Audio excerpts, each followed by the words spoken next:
Voilà, bonjour à tous, merci de m'accueillir ce matin parmi vous. Je suis très heureux de vivre ce culte avec vous. Peut-être quelques mots alors de présentation. Donc, Jacques Nussbaumer, je suis originaire d'Alsace, mais d'un père suisse et d'une mère anglaise, c'est vous dire un peu le mélange. Et je suis effectivement professeur de théologie systématique, on dit aussi de théologie dogmatique, à la faculté libre de théologie évangélique de Vaux-sur-Seine. Cette discipline consiste simplement à essayer de mieux comprendre, d'approfondir notre compréhension des grandes doctrines de la foi chrétienne. Qui est Dieu? Qu'est-ce que le salut? Qu'est-ce qui s'est passé à la croix? Ces grandes doctrines, voilà, c'est le fond qui fait le fond de mon enseignement chaque semaine à la faculté. Par ailleurs, je suis aussi un des responsables de l'Union d'églises des CAEF en France. Alors ça dit peut-être quelque chose à quelques-uns parmi vous, puisque c'est en quelque sorte l'Union d'églises sœur de la FRE, ici en Suisse. Et donc c'est à double titre que je suis heureux d'être là, que ce soit comme professeur de théologie, mais aussi comme représentant, ambassadeur en quelque sorte des CAEF ici dans la FRE en Suisse. Et je suis heureux d'avoir ce privilège de vivre ce temps avec vous et de vous apporter la parole. Et je vous invite pour commencer à ouvrir nos Bibles, pour ceux qui le souhaitent suivre, et à lire dans l'Évangile de Luc, au chapitre 1, les versets 26 à 38. Luc 1, 26 à 38. Au 6e mois, l'ange Gabriel fut envoyé par Dieu dans une ville de Galilée du nom de Nazareth, chez une vierge fiancée à un homme du nom de Joseph, de la maison de David. Le nom de la vierge était Marie. Il entra chez elle et dit « Réjouis-toi, toi qui es comblée par la grâce, le Seigneur est avec toi. » Très troublée par cette parole, elle se demandait ce que pouvait bien signifier une telle salutation. L'ange lui dit « N'aie pas peur, Marie, car tu as trouvé grâce auprès de Dieu. Tu vas être enceinte, tu mettras au monde un fils, et tu l'appelleras du nom de Jésus. Il sera grand et sera appelé Fils du Très-Haut, et le Seigneur Dieu lui donnera le trône de David, son père. Il régnera pour toujours sur la maison de Jacob. Son règne n'aura pas de fin. » Marie dit à l'ange, « Comment cela se produira-t-il, puisque je n'ai pas de relation avec un homme ?» L'ange lui répondit, « L'Esprit Saint viendra sur toi, et la puissance du Très-Haut te couvrira de son ombre. Et c'est pourquoi l'enfant qui naîtra sera saint. Il sera appelé Fils de Dieu. Élisabeth, ta parente, a elle aussi conçu un fils dans sa vieillesse. Celle qu'on appelait femme stérile est dans son 6e mois. Car rien n'est impossible de la part de Dieu. Marie dit, « Je suis l'esclave du Seigneur, qu'il m'advienne selon ta parole. » Et l'ange s'éloigna d'elle. Jusqu'ici la lecture de la parole de Dieu. La période de l'Avent, dont nous sommes déjà au 2e dimanche, c'est un moment propice pour revisiter un certain nombre de textes, dont celui-ci, ce texte de l'Annonciation. Alors l'Annonciation, je sais bien que nous ne sommes pas 9 mois avant Noël, mais l'annonce que l'ange fait à Marie ouvre, pour Marie en tout cas, un temps d'attente, l'attente de la naissance de son fils Jésus. Alors c'est vrai qu'en abordant ce texte, on a souvent deux questions, en partie parasites, à l'esprit, en arrière-plan. Souvent, alors, quand je discute avec des gens que je ne connais pas, qui ne me connaissent pas, et qu'ils découvrent que je suis protestant et évangélique, ceux qui ont une vague idée de ce que pourrait être cette bizarrerie-là évoquent souvent Marie comme un point de différence entre nous et les catholiques. Ah oui, vous les protestants, vous ne croyez pas à Marie. Ah, Toujours embarrassant de répondre à une telle affirmation. On croit à ce que l'Écriture nous dit sur Marie, bien entendu, à savoir qu'elle a été au bénéfice d'une grâce toute particulière, qui est d'être la mère de notre Seigneur Jésus-Christ, qu'elle était vierge quand elle l'a conçu, qu'elle a fait partie des membres, peut-être des premiers membres de la première Église, celle de Jérusalem, comme ça nous est raconté dans le premier chapitre des Actes. Ah oui, alors par contre, effectivement, nous ne croyons pas que Marie soit détentrice d'un capital de grâce dont elle peut disposer, qu'elle peut distribuer en faveur des croyants, ou qu'elle soit la médiatrice de notre salut, qu'elle soit née sans péché. Non, ça, effectivement, toutes ces choses et d'autres que l'on ne voit pas dans l'Écriture, nous ne les retenons pas. Mais c'est vrai que, en tant que protestant, parfois, j'ai eu l'impression que le refus de ce qu'on appelle le dogme marial ou la dévotion mariale nous a poussés, nous, protestants et évangéliques, à éviter de parler de Marie ou peut-être même parfois à minimiser l'honneur qui lui a été fait. Et il me semble que c'est bien dommage. Ensuite, quand on aborde les questions autour de la naissance de Jésus, certains, surtout aujourd'hui, sont un peu gênés par le caractère miraculeux de certains événements, en particulier la conception virginale de Jésus. Dans notre culture marquée par la science, où tout doit forcément avoir une cause logique et conforme aux lois de la nature, ce qui paraît s'en écarter est vite suspect de relever de broderies pieuses dont il faut au mieux découvrir un sens spirituel sans trop s'attacher quand même au caractère concret des choses. Hein. On brode. Et il faut se rendre à l'évidence, c'est vrai que la sobriété du texte biblique, celui que nous avons lu, ne répond pas à la curiosité scientifique qui peut nous animer. Le récit est finalement très sobre. C'est pas que la question des moyens par lesquels Dieu agit soit sans importance ou totalement illégitime. Dans notre texte, même Marie se pose la question de la possibilité d'enfanter sans avoir de relation intime avec un homme. Mais c'est vrai aussi que ce texte ne satisfera pas notre curiosité scientifique en matière de génétique ou d'obstétrique. C'est pas son sujet.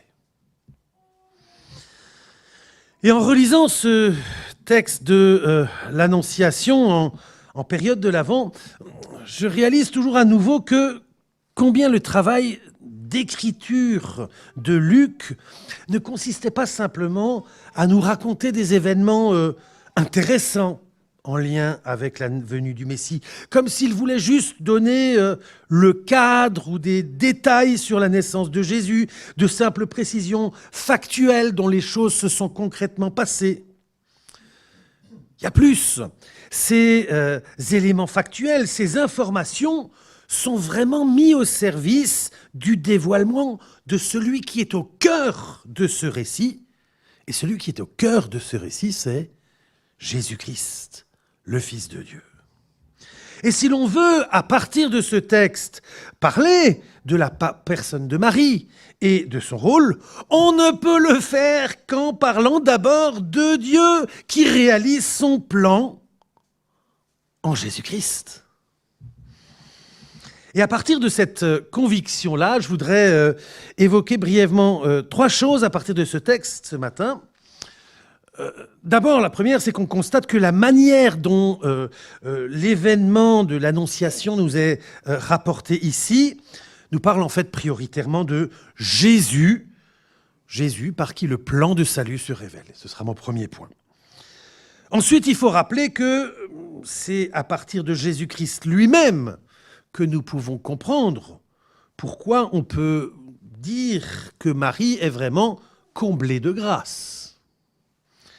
Troisièmement, je nous inviterai collectivement à nous laisser exhorter par justement cette disponibilité de Marie au service de son Seigneur, en rappelant qu'elle constitue en quelque sorte un un type, un modèle du vrai disciple et plus collectivement de l'Église, du peuple fidèle à Dieu. Commençons donc par le début. Je suis régulièrement et peut-être un peu naïvement frappé par la manière dont les évangiles nous rapportent certains événements, mais dans un vocabulaire et même dans un langage tout à fait particulier. Notre texte, je le disais, reste somme toute bien sobre sur les modalités exactes de la conception de Jésus. Par contre, quand on y regarde de près, l'annonce à Marie est pétrie du langage et de l'univers de l'Ancien Testament. Luc nous raconte cet événement, disons pour le moins inhabituel, d'une manière qui fait écho à plusieurs autres événements inhabituels de la grande histoire biblique. L'annonce par un ange de cette naissance particulière n'est pas sans rappeler, par exemple, celle qui a été faite à la mère de Samson, en Juge 13. Samson qui sera un sauveur d'Israël, au sens là militaire du terme. La désignation de l'ange comme étant l'ange Gabriel renvoie à la grande prophétie de Daniel 8 et 9, qui annonce la venue d'un Messie dans le cadre de l'expansion militaire de grandes puissances qui étaient hostiles au peuple de Dieu. Le contexte plus large du chapitre 1 de Luc, depuis la naissance de Jean-Baptiste jusqu'au cantique de Marie, renvoie par allusion au récit de la naissance de Samuel, dont la mère était stérile, vous lisez ça en 1 Samuel 1. Bref, dans ce texte, il y a de nombreux rappels d'autres épisodes de la Bible où Dieu est intervenu dans l'histoire, et en particulier pour donner à une femme, souvent à une femme stérile, un enfant qui aura une mission particulière en faveur du peuple de Dieu. À certains moments clés de l'histoire, Dieu intervient miraculeusement pour susciter au sein de son peuple un enfant qui deviendra un personnage important dans l'histoire du peuple pour accomplir et faire connaître la volonté de Dieu. Et donc la manière dont le récit nous est raconté, avec ses allusions, ses renvois à l'Ancien Testament, tout cela nous rappelle que ce n'est pas simplement une belle histoire, une histoire merveilleuse, mais qu'on est là à un moment clé de la révélation de Dieu à son peuple. Ici, c'est une naissance inhabituelle dans la lignée de quelques-uns des personnages les plus importants de l'Ancien Testament. Dans notre lecture de l'Écriture, il est intéressant de noter parfois la forme particulière que prend le récit, le vocabulaire, les allusions, parce que ça nous aide à prendre conscience de l'importance du contenu. Ici, ce qui est en jeu, c'est la continuité du plan de Dieu. Alors évidemment, vous me direz, le texte ne nous raconte pas simplement un événement inhabituel. Il n'annonce pas simplement la venue d'un personnage éminent ou extraordinaire. Il nous indique déjà que l'enfant à venir sera un personnage unique, incomparable. On le voit déjà par le contraste entre la situation de Marie et la situation d'Élisabeth, la mère de Jean-Baptiste, évoquée au début du chapitre. Les deux récits présentent d'évidents parallèles. On a une annonce par l'ange Gabriel. Zacharie est perplexe comme Marie est perplexe. Il y a une annonce d'une grossesse inattendue. Il y a la révélation du nom et de la grandeur de l'enfant à venir. Les deux reçoivent un signe à propos de cette annonce. Mais Élisabeth, elle est stérile. Elle et son mari, Zacharie, sont âgés. Ils ont prié pour avoir un enfant. Leur piété est soulignée. Et le miracle pour Élisabeth et Zacharie apparaît comme une forme de guérison miraculeuse, une réponse à la prière, à la manière d'autres naissances miraculeuses dans la Bible. C'est une situation qui nous rappelle bien sûr Sarah, mais aussi Anne dans l'Ancien Testament. Marie, elle est toute jeune, elle est seulement fiancée. Alors, il n'est pas parlé d'une piété particulière, et surtout, Marie ne demande rien. Elle n'attend rien. Sa grossesse n'est pas improbable comme celle d'Élisabeth. Sa grossesse est parfaitement impossible. Et surtout, l'ange souligne qu'il sera appelé fils du Très-Haut et même fils de Dieu.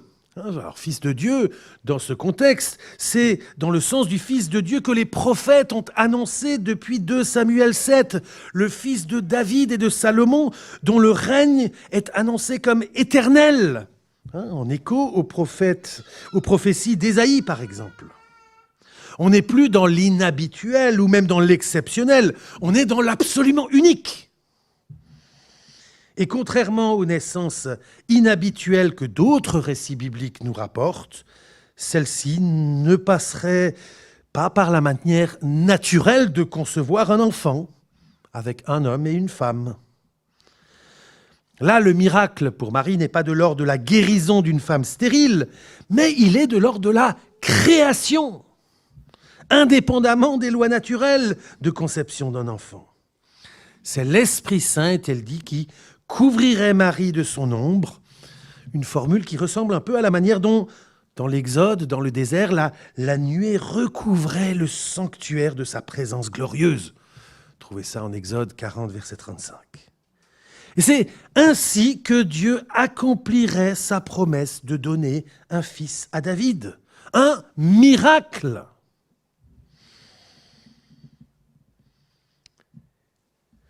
Et on commence alors à accumuler les premiers éléments montrant que ce fils de Dieu serait non seulement fils de Dieu au sens un roi choisi par Dieu, mais serait le véritable fils de Dieu. Dieu fait homme. Et il y a là aussi, tout en étant dans la continuité de l'action de Dieu, une nouveauté, une rupture, Dieu qui vient parmi les humains. Ainsi, notre texte montre bien, et par l'étonnement de Marie, entre autres, le caractère inhabituel de ce qui se passe d'abord. Et ensuite, en faisant écho au récit de l'Ancien Testament, il nous montre que cet événement est un moment crucial pour la révélation de Dieu à son peuple. Et enfin, par la référence au trône de David et à l'expression « fils de Dieu », ainsi que par la manière dont l'enfant serait miraculeusement conçu, il nous montre que c'est un événement et un personnage unique qui vise la réalisation ultime, finale des promesses de l'Ancien Testament. Ce qui se passe ici, au chapitre 1 de l'évangile de Luc, c'est le début de ce qui était attendu par les prophètes pour les derniers jours, pour les temps de la fin. C'était la venue d'un Messie, d'un Fils de Dieu, du Fils de Dieu plutôt, d'un Sauveur. Mais qui arrive de manière spéciale, nouvelle, et qui arrive même de manière impossible, à vrai dire. Donc on voit, Marie finalement n'est pas autant au cœur du récit qu'on pourrait l'imaginer au premier abord. Au cœur de l'Annonciation, on trouve le Sauveur à venir et son origine divine. L'accent du texte est vraiment sur cet enfant qui est à venir. Alors beaucoup aujourd'hui voient dans l'enfant couché dans la crèche un simple symbole de la fragilité de la vie, de l'impuissance d'un nouveau-né, peut-être associé à la beauté d'une naissance. Ici, ce n'est pas simplement l'enfant devant lequel on s'attendrit, la larme à l'œil. Ce qui est annoncé, c'est le roi des rois, celui devant lequel on se prosterne. En raison de son origine divine, comme de sa destination à régner, devant lui, on se prosterne. C'est essentiel de le comprendre pour essayer aussi de mieux comprendre ce que vit Marie à ce moment-là et pour comprendre sa propre réaction. Marie est présentée juste comme une simple femme, une jeune femme, vierge et fiancée à un homme qui descendait de David, du nom de Joseph. Alors, fiancée, dans la culture de l'époque, ça voulait dire définitivement liée et promise à Joseph. Ce n'est pas au sens contemporain d'une période de découverte mutuelle. Pas du tout. C'était un engagement entier. Et la virginité d'une fiancée ne présentait pas le caractère parfois exotique que ça a aujourd'hui pour nos contemporains. La virginité d'une femme non mariée était présupposée à l'époque. Donc de Marie, on ne sait pas grand-chose de plus, en tout cas, que ces éléments du point de vue factuel, sinon que le récit lui-même met en lumière sa foi, son humilité et son obéissance. Sa foi, son humilité, son obéissance. Et pourtant, que dit le texte? D'abord, fondamentalement, quel est le trait principal qui est souligné en amont de ses qualités? C'est d'être une femme comblée de grâce. Verset 28, c'est dans la salutation initiale de l'ange. Et un peu plus loin, l'ange le répète, « Tu as trouvé grâce aux yeux de Dieu. » Verset 30. Marie avait certainement des tas de qualités, une foi simple mais sincère. Et en même temps, de nouveau, contrairement à ce qu'on attendrait, le texte n'insiste pas sur ses propres qualités, sur ses vertus. Ce qui est mis en valeur, c'est la grâce, c'est la bonté, c'est la bienveillance de Dieu dont elle a fait l'objet.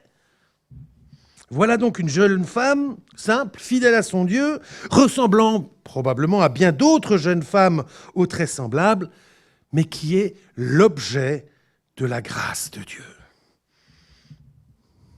Marie est l'objet de la grâce de Dieu. Alors il faut un peu expliquer cette expression après tout ce que j'ai dit, parce que pour une femme fiancée, définitivement engagée avec Joseph, l'annonce de cette grossesse inattendue n'était pas forcément une nouvelle tout à fait réjouissante.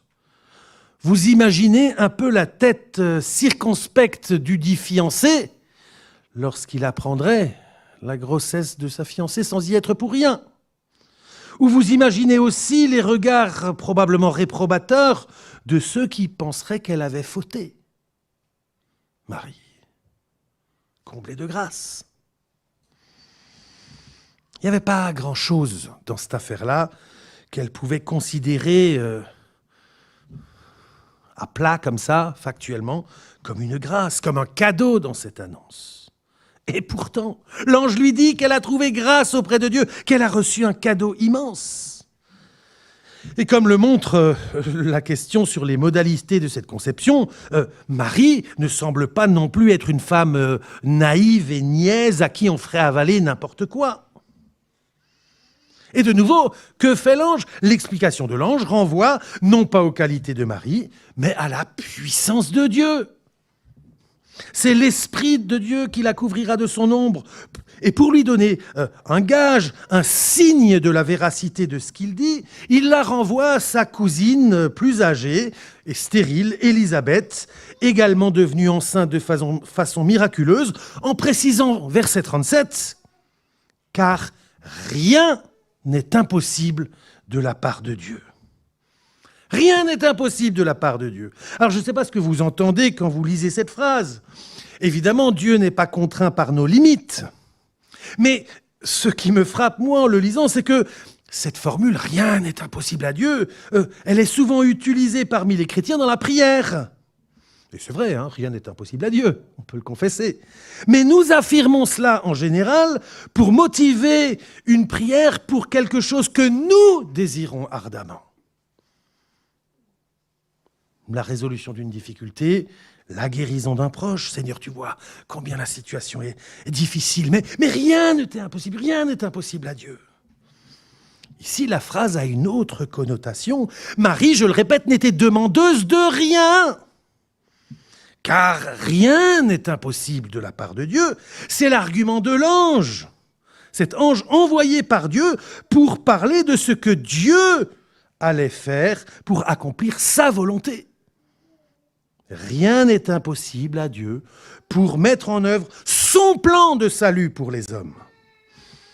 Et ma question, c'est est-ce que nous sommes capables de nous approprier cette confession, non seulement pour demander quelque chose à Dieu que nous désirons ou dont nous avons besoin, mais aussi pour reconnaître et confesser la puissance de Dieu dans la mise en œuvre du plan de son salut, quitte à nous utiliser, nous, d'une manière qui ne nous mettra pas forcément en valeur, au moins dans un premier temps.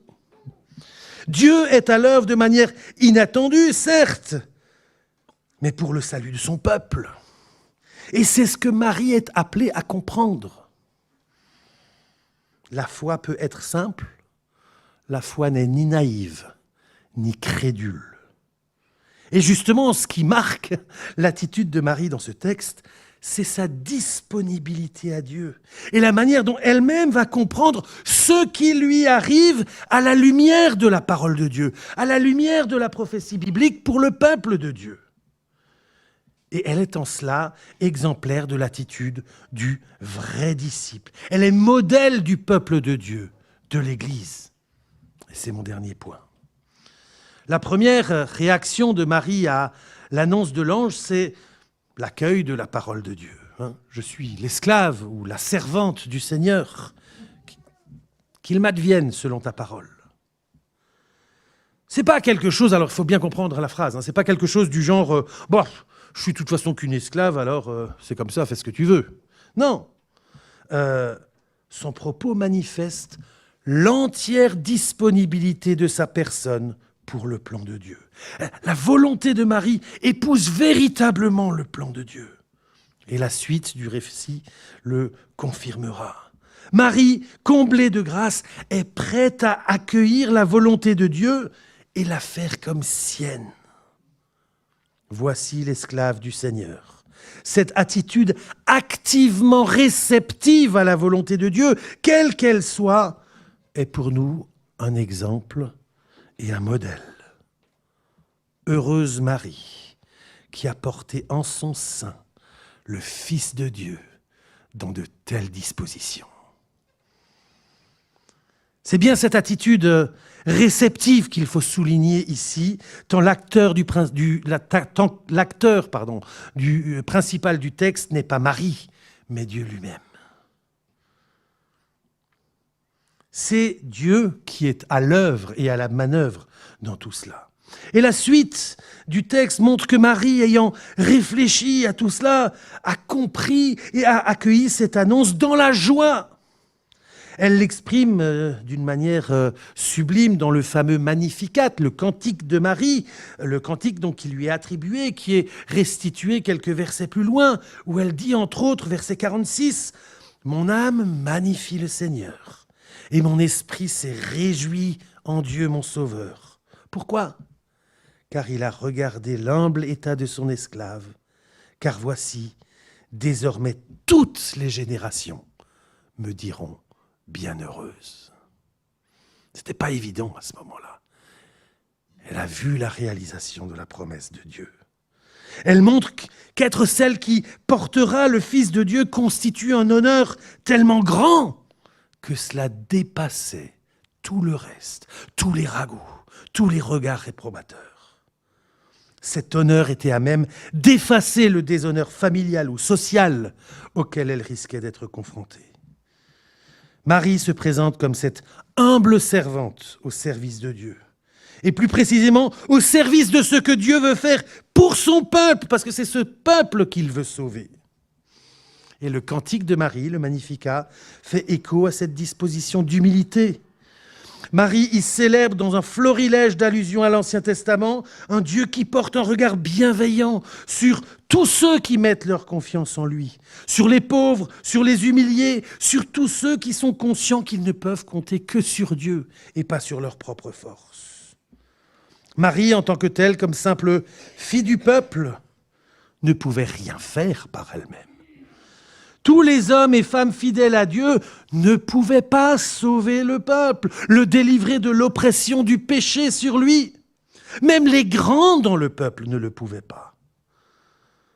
comme le montrent toutes les femmes stériles qui ont donné naissance à un prophète ou un libérateur, le salut nécessite toujours une intervention divine, une action de Dieu.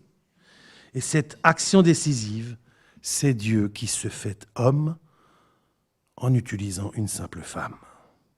Ce n'est pas nous qui, par nos efforts, par notre piété, par nos qualités, changeons le monde, ni même notre vie. C'est Dieu qui l'a fait, en envoyant son Fils né d'une simple femme, prenant la forme d'un serviteur. Et ce Fils, ce roi, n'est pas venu pour administrer un pays, pour chasser des troupes armées de lances et d'épées. Cela ne suffisait pas. Ce roi, le roi, est venu pour servir son peuple, bien au-delà de tout ce qu'il pouvait imaginer. Pour changer le cœur de l'homme, il fallait traiter le problème le plus profond en l'homme, sa séparation d'avec Dieu. Et ce roi allait servir, il allait mourir et ressusciter pour transformer les hommes et les femmes de l'intérieur.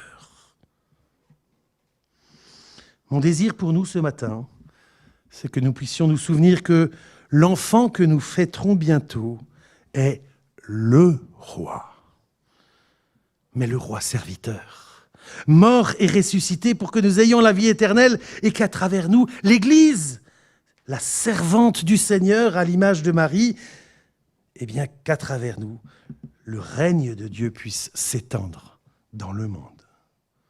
Le Fils n'est pas venu pour administrer un pays, non, mais pour régner définitivement sur le monde en transformant les hommes et les femmes de l'intérieur. Et ce que nous attendons, c'est la pleine manifestation du règne de celui qui est aujourd'hui assis à la droite du Père.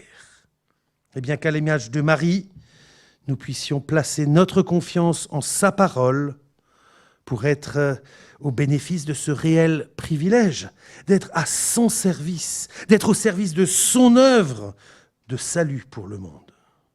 Et cela, que nous soyons prêts à le faire, quel que soit le coût pour notre bien-être personnel, pour notre réputation immédiate.